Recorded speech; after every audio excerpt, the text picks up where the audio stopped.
नमस्कार, खबर दमदार देख रहे हैं आप और आपके साथ मैं हूं अंशिका पाठक और मैं हूं अनुपम। सबसे पहले बात कर रहे हैं बड़ी खबर की। फर्रुखाबाद से बड़ी खबर आ रही है। सिपाही का लेटर सोशल मीडिया पर वायरल है। छुट्टी को लेकर लिखा था लेटर। सिपाही राघव चतुर्वेदी ने छुट्टी लेने की वजह का खुलासा किया है। सिपाही ने लिखा, बड़ी मुश्किल से अच्छा रिश्ता आया है, शादी की उम्र भी निकल रही है। थाना कादरी गेट में तैनात सिपाही ने सीओ सिटी को छुट्टी के लिए लिखा है लेटर। सीओ ने लेटर पढ़ सिपाही की 5 दिन की छुट्टी मंजूर की। फर्रुखाबाद के थाना कादरी गेट का ये पूरा मामला और ये लेटर हम आपकी स्क्रीन पर दिखा रहे हैं। आप देखिए कि किस तरीके से इस लेटर में सिपाही ने अपनी बात, अपनी व्यथा को रखा है।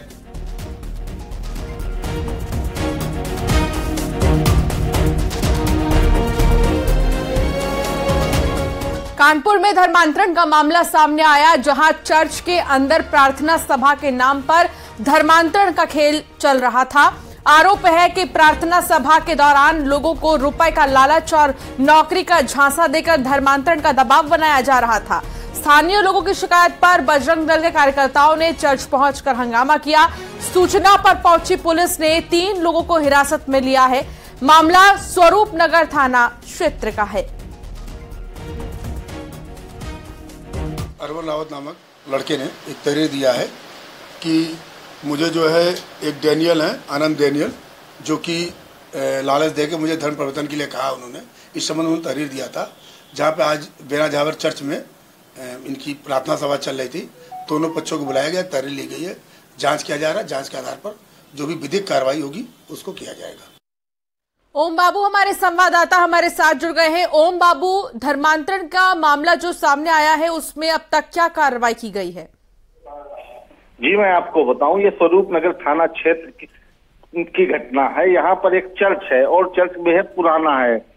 चर्च संचालकों पर आरोप है कि वह प्रार्थना सभा के नाम पर गरीबों को, खासकर दलित परिवारों को ईसाई धर्म स्वीकार करने के लिए प्रेरित कर रहे थे और उनसे फॉर्म भराए जा रहे थे। साथ ही साथ उन्हें पैसे का लालच दिया जा रहा था और तमाम तरह के प्रलोभन दिए जा रहे थे। जैसे इसकी सूचना बजरंग दल के कार्यकर्ताओं को लगी तो सैकड़ों की संख्या में बजरंग दल के कार्यकर्ता चर्च में पहुंच गए और उन्होंने वहां पर धर्मांतरण के चल रहे खेल को रोका और साथ ही स्वरूप नगर पुलिस को घटना की सूचना दी। कई घंटे तक स्वरूप नगर थाने में इस मामले को लेकर बवाल चलता रहा। फिलहाल पुलिस के अधिकारियों का साफ तौर पर कहना है कि वह पूरे प्रकरण की जांच कर रहे हैं और बिल्कुल, और जांच के बाद कार्रवाई की जाएगी। जो भी उचित कार्रवाई होगी वो की जाएगी। बहुत शुक्रिया ओम बाबू जानकारी साझा करने के लिए। फर्रुखाबाद में एक युवक की संदिग्ध हालत में मौत हो गई। परिजनों ने गांव के कुछ लोगों पर हत्या का आरोप लगाया है। आरोप पुलिस पर भी लग रहे हैं। सूचना पर पहुंची पुलिस ने शव को कब्जे में लेकर पोस्टमार्टम के लिए भेज दिया है।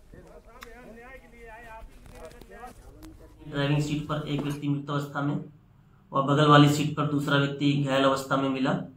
मृतक की पहचान दिलीप कुमार पुत्र वीरेश सिंह व घायल की पहचान रोहित पुत्र जयवीर सिंह निवासीगढ़ रूपनगर थाना मेरापुर के रूप में हुई। दोनों व्यक्तियों को तत्काल सीएससी मोहम्मदाबाद ले जाया गया। ग्रेटर नोएडा से बड़ी खबर आ रही है। दोहरे हत्याकांड का खुलासा हुआ है। कलयुगी बेटे ने पिता की हत्या की है। दनकौर पुलिस ने इसका खुलासा कर दिया है। 2 दिन पहले की घटना का खुलासा किया गया है। आरोपी 21 साल के जैस्मिन को पुलिस ने गिरफ्तार कर लिया है। पुलिस ने हत्या में प्रयोग फावड़ा, कुल्हाड़ी, हथौड़ा भी बरामद कर लिया है।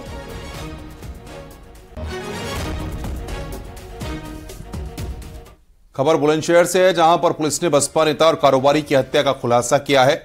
पुलिस ने 2 आरोपियों को गिरफ्तार किया है। पुलिस के मुताबिक नेता की हत्या नौकर ने की थी। आरोपी ने अपने साथी के साथ मिलकर इस वारदात को अंजाम दिया था।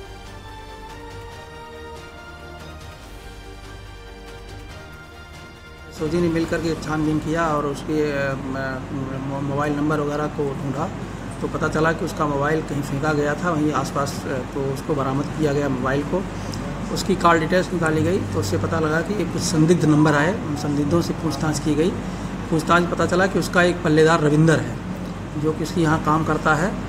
उसी ने उसको बुलाया था। बुलाने के बाद उसने अपने एक मित्र राम अवतार के साथ, जो कि वहीं फरजानगर के क्षेत्र के ही रहने वाले हैं, उसकी चुन्नी से अपने घर में चुन्नी से उसकी हत्या कर दी। शाहजहांपुर की पुलिस ने शातिर ऑटो लिफ्टर को गिरफ्तार कर लिया है। ऑटो लिफ्टर के पास से चोरी की 2 बाइक बरामद हुई हैं।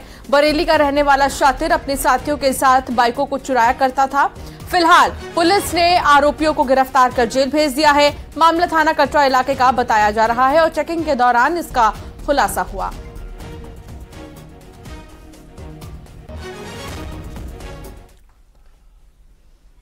आगे बढ़ते हैं। महाराजगंज से खबर, पुलिस की बड़ी लापरवाही सामने आई है। पुलिस अधीक्षक ने एक दरोगा समेत 4 लोगों को निलंबित कर दिया है। वहीं कोतवाली इंस्पेक्टर समेत 14 पुलिसकर्मियों को लाइन हाजिर किया गया है। तो वहीं अल्पसंख्यक मोर्चा के जिला अध्यक्ष राजा राही को गिरफ्तारी को लेकर जनपद की 15 टीम नेपाल, बिहार, लखनऊ और अन्य शहरों में दबिश दे रही है। बता दें कि एक सप्ताह पहले वीर बहादुर नगर वार्ड में जिला अध्यक्ष राही मासूम राजा के खिलाफ छेड़खानी और हत्या का मुकदमा दर्ज किया गया था। पुलिस पर आरोप है कि नेता के रसूख के चलते मामले में समझौता कराया गया। इसी आधार पर पुलिस अधीक्षक ने समझौता करने वाले दरोगा, नगर चौकी प्रभारी, 3 मुख्य आरक्षी और 1 महिला आरक्षी सहित 5 लोगों को निलंबित कर दिया है।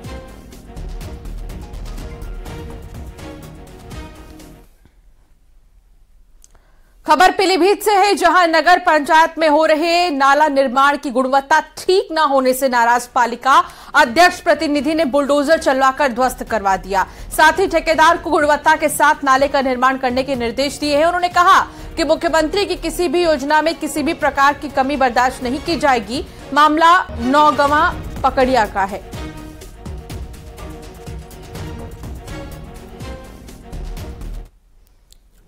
प्रतापगढ़ से खबर, जहां पर आकाशीय बिजली गिरने से 2 लोगों की मौत हुई है। कुंडा और फतनपुर थाना इलाके में बिजली का कहर टूटा है। खेत में काम करते वक्त आकाशीय बिजली गिरने से किसान की मौत हो गई, जबकि फतनपुर थाना के कोठरा गांव में एक खेत में मवेशी चराते वक्त युवक की मौत हुई है।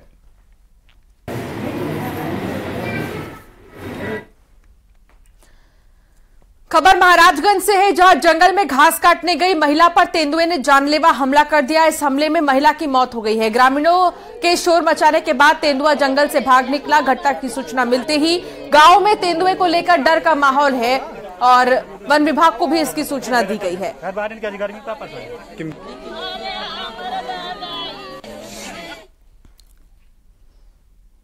लखनऊ में टीचर्स ट्रेनिंग कर रहे छात्र ने खुदकुशी कर ली। इस मामले में परिवार ने टीचर पर प्रताड़ना का आरोप लगाया। ठाकुरगंज थाना क्षेत्र के हुसैनाबाद शिवपुरी की यह घटना है। 24 साल का शाहरुख काकोरी के राम प्रसाद बिस्मिल कॉलेज का छात्र था।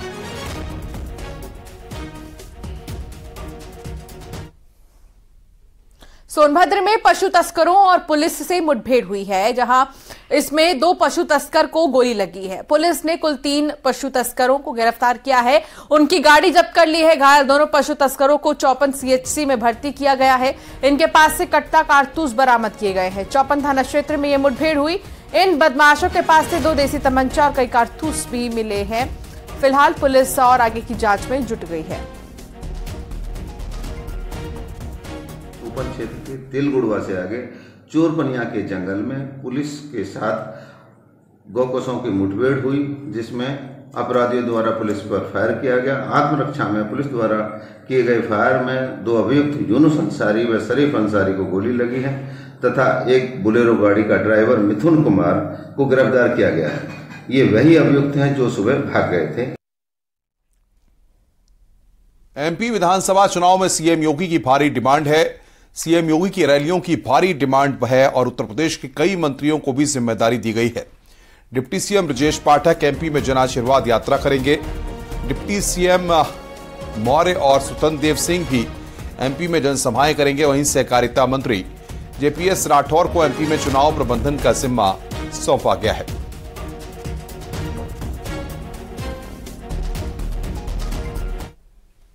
CM योगी ने लखनऊ के लोक भवन में आयोजित एक कार्यक्रम में राज्य के पहले मुख्यमंत्री पंडित गोविंद वल्लभ पंत को श्रद्धांजलि दी।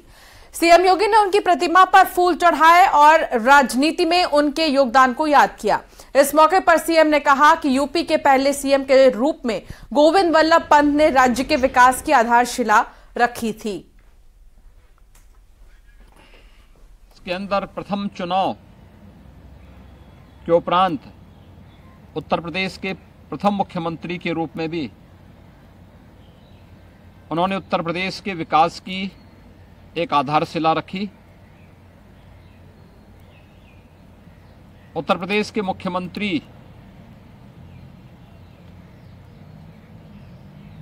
का दायित्व निर्वहन करने के दौरान ही उन्हें देश के गृह मंत्री के रूप में भी पुनः कार्य करने का अवसर प्राप्त हुआ था।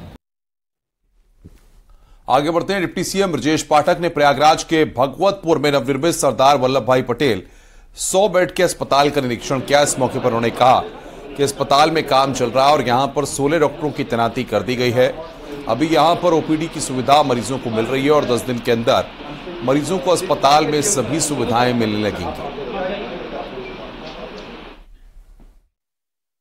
सरदार वल्लभ भाई पटेल 100 शैय्या युक्त नवनिर्मित हॉस्पिटल भगवतपुर के निरीक्षण के दौरान हमने ये पाया कि इस अस्पताल को शीघ्र से शीघ्र प्रारंभ करना चाहिए, क्योंकि ये अस्पताल डिस्मेंटल होकर के आया, कुंभ मेले में अस्थायी रूप से बनाया गया था। वहाँ के संसाधनों का यहाँ उपयोग करते हुए अस्पताल स्थापित कर दिया गया है। मैन पावर को सैंक्शन हमने कर दिया है, 16 चिकित्सकों की नियुक्ति कर दी है। सभी उपकरण जो 100 बेड के लिए अनुमन्य है वो यहाँ उपलब्ध कराए गए हैं। और वहीं समाजवादी पार्टी के पोस्टर पर ब्रजेश पाठक ने कहा कि राज्य की जनता सब जानती है। वो सब देखिए, कोई मतलब नहीं है। पर एक पोस्टर लगा है जिसमें शिवपाल जी के लिखा है टाइगर अभी जिंदा है, क्या कहेंगे? देखिए, आप सब जानते हैं अच्छी तरह, सच्चाई प्रदेश की जनता जानती है। शिवपाल जी सच्चाई प्रदेश की जनता अच्छी तरह जानती है। क्या शिवपाल जी को टाइगर कहना है? सच्चाई प्रदेश की जनता जानती है। एसबीएसपी के अध्यक्ष ओम प्रकाश राजभर ने एक बार फिर मंत्री बनने का दावा किया। ओपी राजभर ने कहा कि विपक्षी एनडीए का मालिक नहीं है और एनडीए के लोग तय करेंगे कि कौन मंत्री बनेगा। राजभर ने कहा कि जो लोग परेशान हैं वो दिल थाम कर बैठे, हम बिल्कुल मंत्री बनेंगे। क्यों नहीं बन पाएंगे? मालिक वो लोग हैं, विरोधी पार्टी वाले मालिक हैं। मतलब आपको विश्वास है कि भाई देखिए, मैं फिर कह रहा हूं कि एनडीए के मालिक विपक्ष के लोग तो नहीं ना हैं, वो लोग मालिक हैं। वो लोग की मर्जी से यहाँ होगा या हम लोगों की मर्जी से होगा। जो एनडीए में हम सब लोग शामिल हैं, जो एनडीए के मुखिया हैं माननीय नरेंद्र मोदी जी, अमित शाह जी, जेपी नड्डा जी, ये लोग ना मालिक हैं कि ये लोग मालिक हैं। मतलब मंत्री आप बनेंगे? धैर्य रखिए, दिल थाम के। और जो लोग परेशान हैं उनसे भी कहिए कि आपके माध्यम से उनसे भी कह रहा हूं कि दिल थाम के बैठो, कहीं कलेजा ना फाट जाए। यूरोप के दौरे पर राहुल गांधी ने एक बार फिर मोदी सरकार पर निशाना साधा। राहुल गांधी ने फ्रांस के पीओ यूनिवर्सिटी के छात्रों संग संवाद किया। राहुल गांधी ने कहा, मोदी सरकार इंडिया अलायंस के डर से देश का नाम बदलना चाहती है।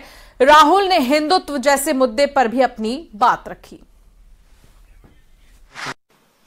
I've read the Gita, I've read number of the Upanishads, I've read many Hindu books. There's nothing Hindu about what the BJP does. There's absolutely nothing Hindu about what they do. Right? I have not read anywhere in no Hindu book, from no learned Hindu person, have I ever heard that you should terrorize, harm people who are weaker than you. I've never read this. So this idea, this word, Hindu nationalists, this is a wrong word. They're not Hindu nationalists. They have nothing to do with Hinduism. They are out to get power at any cost, and they will do anything to get power, and they will do anything to ensure that the Indian caste structure, the social structure of my country is not threatened. They want dominance of a few people, and that is what they're about. There is nothing Hindu about them.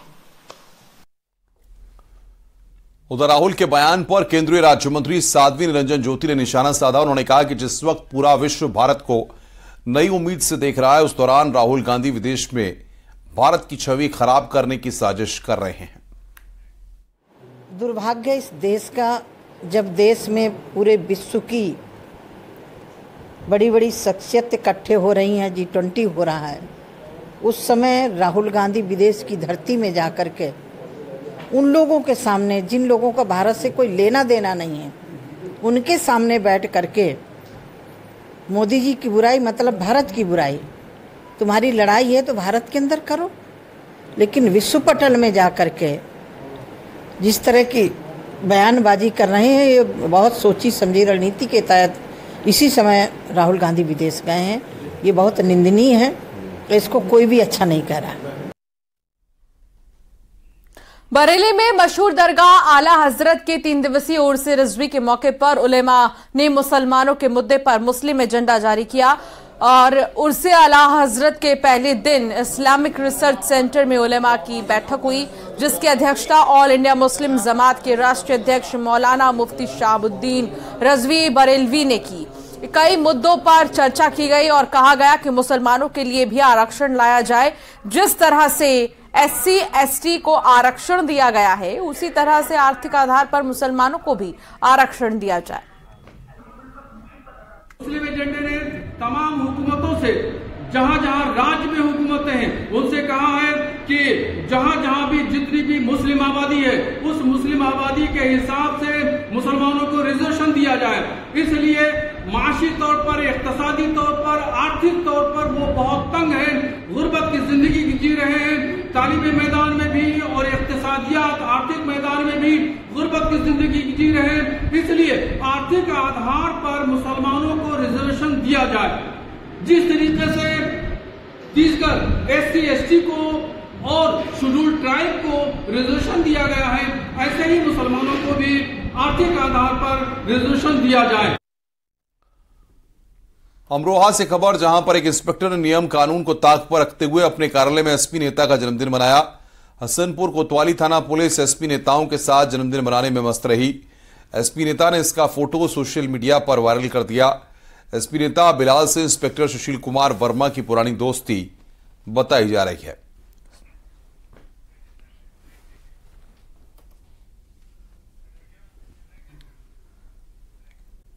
Break के बाद आपका स्वागत है। G20 की सफलता पर गृह मंत्री अमित शाह ने PM मोदी को बधाई दी। अमित शाह ने ट्वीट कर लिखा, G20 में ऐतिहासिक सफलता मिली है। मोदी जी के विजन पर सम्मेलन खरा उतरा है। G20 ने भारतीयों के लिए छाप छोड़ी। अमित शाह ने G20 को लेकर जो ट्वीट किया है, उसमें उन्होंने लिखा कि PM को मेरी ओर से हार्दिक बधाई। @नरेंद्र मोदी G20 की हमारी अध्यक्षता की ऐतिहासिक सफलता पर जी चाहे वो नई दिल्ली के नेताओं की घोषणा को अपनाना हो या अफ्रीकी संघ को स्थायी सदस्य के रूप में शामिल करना, शिखर सम्मेलन ने मोदी जी के एक पृथ्वी, एक परिवार, एक भविष्य के दृष्टिकोण पर खरा उतरते हुए भू राजनीतिक क्षेत्रों के बीच विश्वास का पुल बनाया। दुनिया को एक बेहतर स्थान बनाने के विलक्षण महत्वपूर्ण लक्ष्य को प्राप्त करने की राह पर सभी को एकजुट करते हुए शिखर सम्मेलन हमारे देश के प्रत्येक नागरिक के लिए एक अमिट जीत का निशान छोड़ता है, जो हमारे उदार सांस्कृतिक मूल्यों की महानता में विश्वास करता है। #G20 भारत।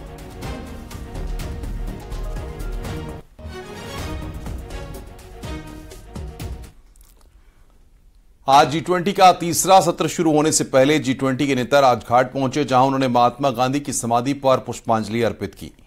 राजघाट पर प्रधानमंत्री मोदी ने मेहमानों का स्वागत किया। उन्होंने मेहमानों के स्वागत के दौरान महात्मा गांधी को श्रद्धांजलि देने के लिए खादी का पटका पहन रखा था और राजघाट पहुंचने वाले सभी नेताओं को वो खादी का ही वस्त्र भेंट कर रहे थे। राजघाट पर कई विदेशी मेहमानों ने महात्मा गांधी को श्रद्धांजलि दी। राजघाट पहुंचने वालों में अमेरिका के राष्ट्रपति जो बाइडेन, ब्रिटेन के प्रधानमंत्री ऋषि सुनक, बांग्लादेश की प्रधानमंत्री शेख हसीना, ऑस्ट्रेलिया के प्रधानमंत्री एंथनी अल्बनीसी, इटली की प्रधानमंत्री जॉर्जिया मेलोनी, जापान के प्रधानमंत्री फूमियो किशिदा मौजूद थे।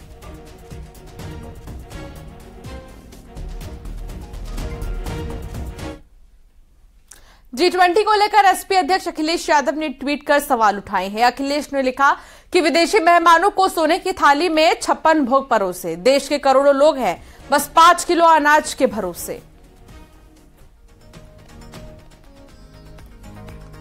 अखिलेश यादव ने ट्वीट कर निशाना साधा G20 समिट को लेकर कि विदेशी मेहमानों को सोने की थाली में 56 भोग परोसे और देश की जनता को 5 किलो राशन परोसे।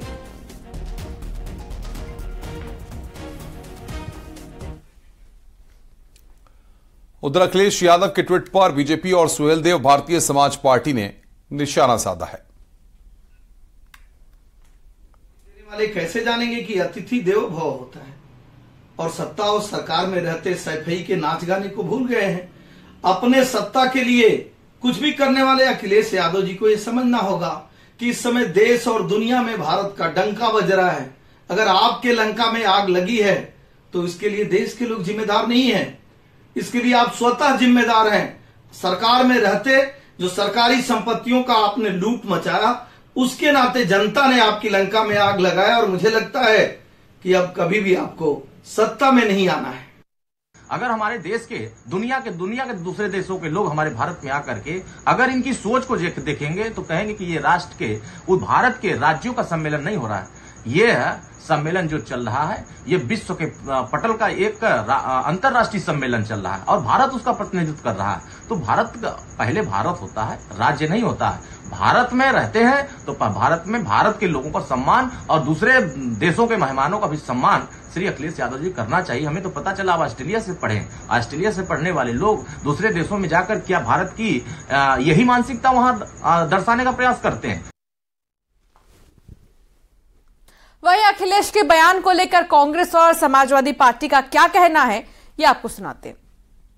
देखिए, समाजवादी पार्टी अमीरी और गरीबी की खाई को खत्म करना चाहती है, उसको पाटना चाहती है, लेकिन भारतीय जनता पार्टी की सरकार मुफ्त में राशन देकर के लोगों को मुफ्तखोर बनाने का काम कर रही है। और जब 2024 में इंडिया परिवार की सरकार बनेगी तो जितने भी स्वावलंबी और स्वाभिमानी लोग हैं उनको रोजगार से जोड़ने का काम इंडिया अलायंस। लोगों को उनके घरों को ढका जा रहा है, सोने चम्मच से खाना खिलाया जा रहा है। तो जो ये राजकीय ठास बाट वाले लोग हैं कभी आम जनता की बात नहीं करते। भारतीय जनता पार्टी आम जनता की बात करती, काम अपने उद्योगपति मित्रों का करती है। आगे बढ़ते हैं, खबर ललितपुर से है, जहां पर गोविंद सागर बांध के 8 गेट खोले गए हैं। बांध में पानी का जल स्तर बढ़ने से पानी की निकासी की जा रही है। बांध के गेट खुलने से सैलानियों की भीड़ उमड़ पड़ी। बांध का सुंदर नजारा देखने के लिए भीड़ पहुंची हुई थी। बता दें कि जिले में 3 दिन से लगातार मूसलाधार बारिश हो रही है।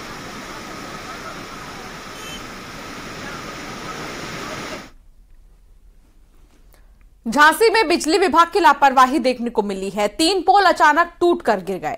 इस हादसे में एक महिला की मौत हो गई है। सूचना पर पहुंची पुलिस ने शव को कब्जे में लेकर पोस्टमार्टम के लिए भेज दिया है। घटना चिड़गांव थाना क्षेत्र की है। हादसे में महिला की मौत हो गई है। ये बिजली के पोल हैं जो टूटकर गिर गए और यहां वन विभाग की लापरवाही देखने को मिली। माफ कीजिएगा, बिजली विभाग की लापरवाही देखने को मिली।